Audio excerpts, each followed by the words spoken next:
With a loud crash, passengers were suddenly awoken, blinking awake in the darkness. After this, a loud alarm began ringing, followed by an announcement. They needed to abandon ship, and quickly. In a panic, passengers scattered in the windy corridors like rats in a maze, desperately pushing to get to the top deck in the dark, crowded halls. Those that made it to the deck only found themselves presented with another challenge: a cold, oil-covered sea in the middle of the night.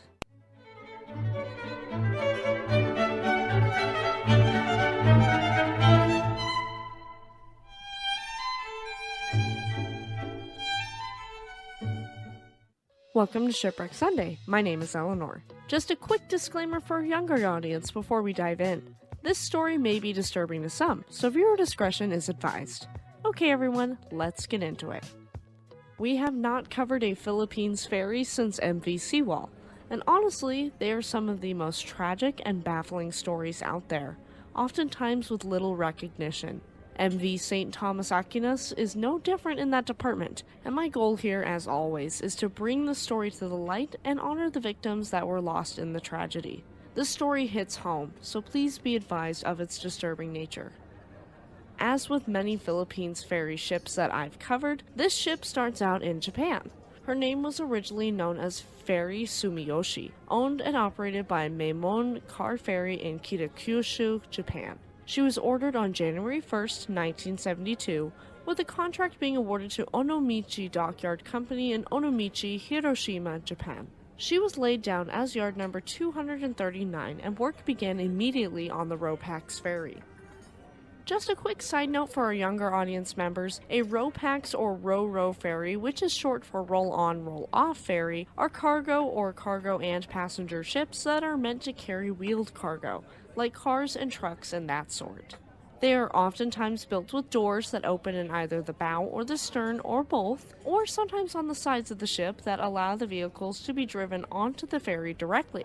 They are notorious for sinking or capsizing due to issues with these doors that allow cars on. They can just as easily allow thousands of tons of water in and doom the vessel. One of the most culturally noteworthy examples of this is with MS Estonia, a RORO ferry that sank in the Baltic Sea in 1994. My mother actually took a brief trip with her parents on a RORO ferry in Seattle, Washington in the 1970s, and the thing she remembers from that trip was how dark the car deck was. Creepy. Okay, now that we know what a RORO ferry is, let's get into Ferry Sumiyoshi's building and specs. Ferry Sumiyoshi, as we know her right now, was a mid-sized RoPax ferry that was 455 feet long, had a beam of 72.7 feet wide, and a draft of 19 feet deep. As for tonnages, she was 11,405 gross tons, 5,869 net tons, and had 2,994 tons of dead weight tonnage capacity. She had one ramp and door to allow cars in, and it was located at the stern on the port side. For passenger capacity, she was capable of carrying 900 passengers in 1972 as Ferry Sumiyoshi. In 1992, when she was sold to a different corporation, she would be able to carry 2,643 passengers. This was reduced to 904 passengers in 2003 with another change of hands. Interestingly enough, we don't have the specs of the amount of vehicles she could carry, but on average RORO ferries can carry anywhere from 5 cars upwards of over 1,000. MS Estonia could carry 460 cars and had similar specs to our ship of today, so we can safely assume somewhere between 200 and 500. Her IMO number was 7304663, and her port of registry as Ferry Sumiyoshi was Kitakyushu, Japan. Now that we know the basics of the ship, let's look at her propulsion. In terms of propulsion, she was powered by two 14-cylinder MAN Mitsubishi diesel marine engines, both of which were capable of producing 5,670 kilowatts each. This powered two shafts with fixed-pitch propellers, and gave her an average service speed of 19 knots. Alright everyone, let's continue with her story. Ferry Sumiyoshi was launched on December 19, 1972, being completed early on in 1973 and entering service in March of that year. She would remain unproblematic and in service for Car Ferry for 20 years, and we know very little about this time. After this, she would be sold to Aboitiz Transport System in 1992 for their Super Ferry line, being renamed MV Aboitiz Super Ferry 2. The ownership would shift to WG&A Philippines in 1996, which is essentially a subsidiary of the same company, and her name was shortened to MV Super Ferry 2 up until 2012. In 2012, Aboitiz Transport System and Negros Navigation merged, much like Cunard and White Star Line did, and after this, the ship was owned by the merged company called 2Go Sea Solutions, and she was renamed MV St. Thomas Aquinas after the Catholic St. Thomas Aquinas. Her sister ship, formerly Super Ferry 5, was renamed MV St. Joan of Arc. MV St. Thomas Aquinas was 41 years old in 2013, making her one of the longest-serving Philippine-based passenger ships to this day. That's old for a ship. But this video is brand new and hot off the presses. If you're enjoying this video, leave me a like, subscribe to the channel for more content, and let me know down in the comments section below. Okay, let's get into the tragic accident and sinking of MV St. Thomas Aquinas. Just a tad bit of setup so you really understand what's going on here. MV St. Thomas Aquinas ran a route in the Philippines from Manila to Cebu, to Iligan, to Butuan, to Nasipit, and back. This was routine, and she started running this route in 2010 when To Go took over. Philippine RORO ferries are notorious for their lack of maintenance and iffy passenger manifests, but we don't know for certain if either of these things applied with MV St. Thomas Aquinas. Keep it in the back of your mind as a possibility, but also take it with a grain of salt. The voyage returning to Manila from Nasipit, Agusan del Norte on the southern island of Mindanao on Friday, August 16, 2013 was scheduled to be like any other. She was loaded up with 715 passengers, 58 of which were infants, as well as 116 crew for a total of 831 people aboard.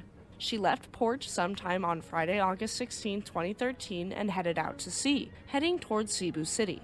Around 9 p.m. Philippine time, she was in the narrow Cebu Strait when all of a sudden, she and MV Sulpicio Express 7 of the Philippine Span Asia Carrier Corporation, formerly Sulpicio Lines, collided with a loud crash.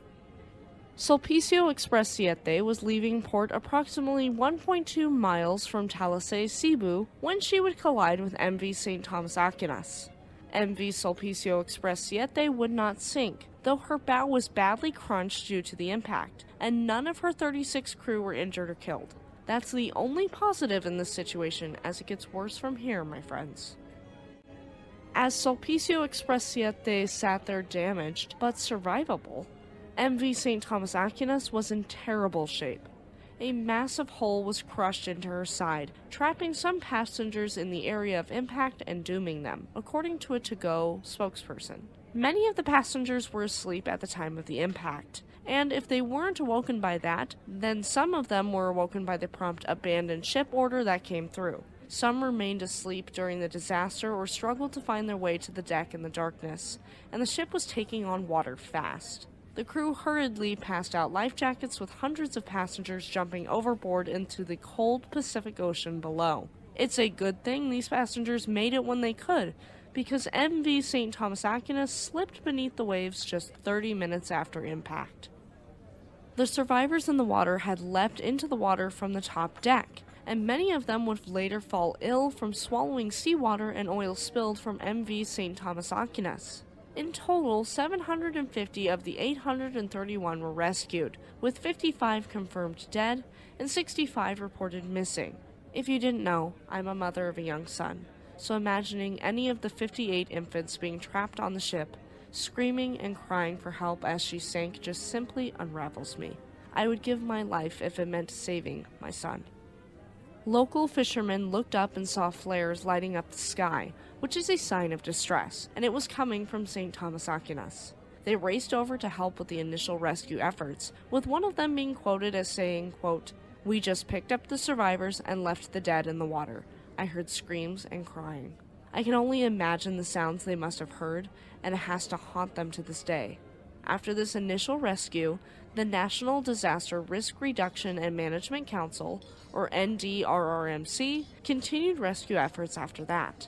All of the rescued passengers were housed in local hotels, and I can only imagine arriving at the hotel sopping wet, with oil and sea salt sticking to your hair, and sitting on the bed just reliving what you just went through only hours before.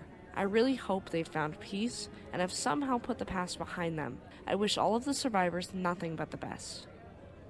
Now we are getting into the casualties.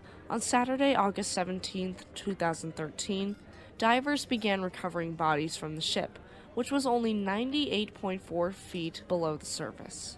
Due to poor weather conditions and rough seas, the efforts were suspended until later in the day. At the end of the day, 31 were recovered and 172 were reported as missing.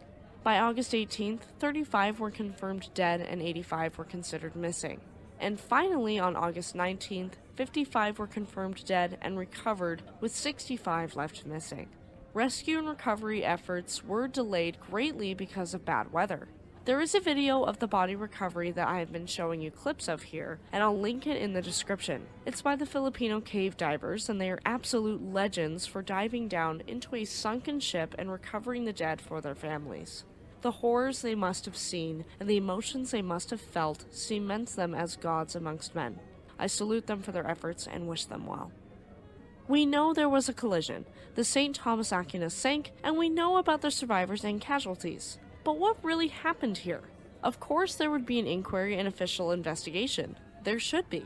A special board of marine inquiry opened on August 23, 2013 in Cebu City, and this was headed by Commodore Gilbert Reras of the Philippine Coast Guard. Both the captain of MV Sulpicio Express Siete and the captain of MV St. Thomas Aquinas survived and testified for the inquiry. Another cargo ship was in the area, the TransAsia 9, owned by the TransAsia Shipping Lines, and Captain Gallagher Ian Fowler of this ship testified to what he'd witnessed as well. According to Gallagher, Sulpicio Express Siete was in the inbound lane instead of the outbound lane, therefore putting that ship at fault. This honestly wasn't surprising if you're at all familiar with Sulpicio Lines. They've been a part of 5 separate maritime disasters, the worst of which being the sinking of MV Dona Paz, which killed over 4,000 people and is the worst peacetime maritime disaster in history. All of their disasters are as follows. The collision of MV Dona Paz and MT Vector on December 20th, 1987, killing an estimated 4,386 people. The sinking of MV Dona Marilyn on October 24, 1988, due to being caught up in Typhoon Unsang. This disaster killed 389. The sinking of MV Princess of the Orient during a typhoon on September 18, 1998, and this resulted in the death of 150 people. The capsizing of MV Princess of the Stars during Typhoon Fengshen on June 21, 2008. 814 people died during this tragic sinking. And finally, the collision with MV St. Thomas Aquinas on August 16, 2013, resulting in the deaths of 55, with 65 missing and presumed dead. If you're keeping track, that's an estimated 5,794 people dead, with 65 missing. If you count those 65 as presumed dead, that brings the total up to 5,859 people dead in accidents involving Sulpicio Lines. Definitely not a good look for the company or her ships. In 2009, after the sinking of MV Princess of the Stars, Sulpicio Lines changed their name to Philippine Span Asia Carrier Corporation, and in 2015, after the sinking of MV St. Thomas Aquinas, the Maritime Industry Authority, known by the acronym MARINA, revoked the company's certificate of public convenience, ending their passenger career. They're still currently providing cargo services, but do not offer passenger services. That's a good thing for the shipping world. And the love of our patrons is a great thing for the channel. This episode couldn't be possible without our lovely patrons. Thank you all so much. If you'd like to support the channel and future episodes, go to patreon.com/shipwrecksunday to join. Okay, let's get to the bottom of this. Oddly enough, To Go seemed weirdly neutral to the situation. Despite the fact that it was indeed Sulpicio Line's fault, and To Go stated that their ship was, quote, reportedly hit by Sulpicio Express Siete, They refused to directly blame the cargo ship for the disaster. They did state that the port of Cebu is unusually narrow and that there is special traffic control measures in place to avoid accidents. However, we do have to note that maritime disasters are more common in the Philippines than they are in the Western world because of bad weather, poor vessel maintenance, and lax enforcement of safety regulations. This is unfortunate because proper maintenance and safety regulation could eliminate many of these disasters. No one can control the weather, but there are things that can be put in place to mitigate the potential for disaster. Not only were there direct casualties because of the disaster, but there were some unfortunate long-term consequences. Oil and fuel are still seeping out from the shipwreck to this day, much like the ships in Pearl Harbor. MV St. Thomas Aquinas was carrying 31,701 gallons of bunker fuel, as well as 5,283 gallons of lube oil and 5,283 gallons of diesel fuel. That is a huge potential for pollution, and despite the fact that To-Go employed spill containment equipment in the area, local fishing still took a hit. The continued spilling of oil is expected to slowly contaminate mangrove swamps and local beaches in the area, further damaging Cebu's economy and ecosystem.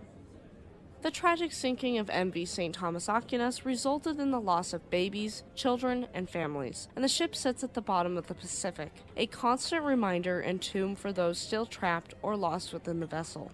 Rest in peace to all of the victims, and I hope they and their families and loved ones have found peace. If you liked that story and wanted to hear something similar, check out our Cargo Ships and RORO Ferries playlist in the cards. I will be gone for the next 2 weeks to prepare for Lusitania Month 2024 in May. The next episode will be the building of Lusitania on Sunday, May 5th. Thank you for tuning into Shipwreck Sunday, have a great week, and we'll see you next time.